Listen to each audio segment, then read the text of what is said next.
Hello everyone and welcome to Community Corner. I'm Jen, community developer on the game. Today we're doing something a little bit different. We're taking my own question from our subreddit, which was, which kind of maps would you like to see in Rainbow Six Siege?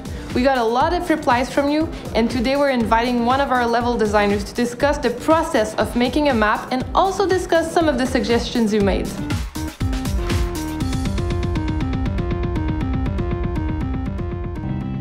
Alright, well, hi Gab. So we're going to be discussing, first of all, what's the process of making a map? So how do we get started? I think the most important thing to do in Rainbow Six when you're building a map is grab a fantasy that really sparks you. The plane was definitely inspired by a real-world event.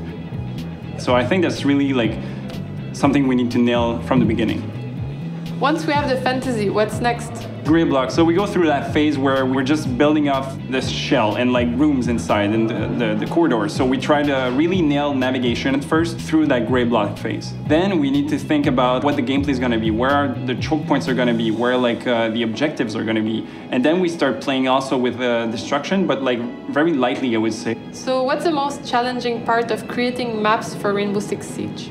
I think that's something that comes to mind right away is destruction, because we don't have much to compare with. And this brings me to the second point where like as designer I can go so far in my map, but then I need to let the player play my map and they have total agency within the map, and the way they're using it and the way they're playing with it, using destruction, repel and all that, they can really do everything they want within that level, and I need to take that into account when I'm building my levels. So playing around with destruction, we basically start establishing kind of guidelines for ourselves, right? We come up with stuff we need to follow in terms of rules, but then we like to break them and like create interesting twists around them. We never touch the outside shell of a map for destruction. That was one of the guidelines. But then we have two maps like Hereford and Clubhouse, which completely break this set of rules, you know? Charge going live.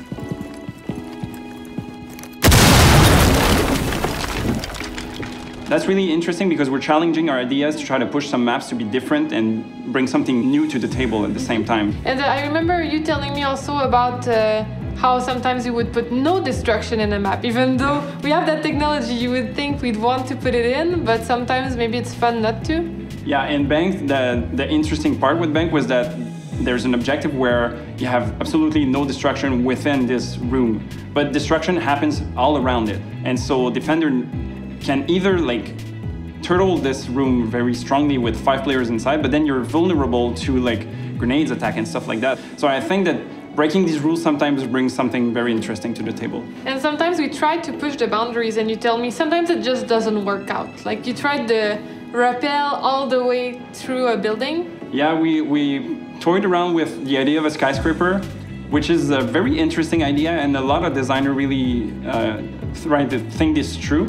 But the problem we had with this was that the rappel part, which was really intense, was only at the beginning, where like attackers would rappel down for like 15 seconds. But then it was kind of hard to balance what the defenders are doing at this point, and like how can we really use verticality as a gameplay element, not just as an approach element. So this is definitely something we should put more time into and try to think about it, because it can definitely work out. And are there any rules that you think we could break in the future, let's say in the post-launch maps? One thing that we didn't try that much but could be interesting is having somewhat of no exterior.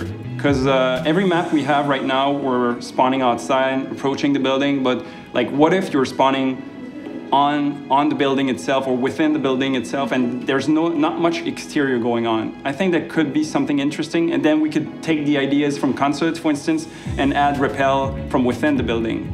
So that could be something interesting. All right, well, we'll see what comes next. Thank you so much, Gab. Thank you for having me. And thank you for joining us. We hope you enjoyed this conversation. If you want to join the discussion or ask a question, head over to our forums or to our subreddit. See you next time on Community Corner.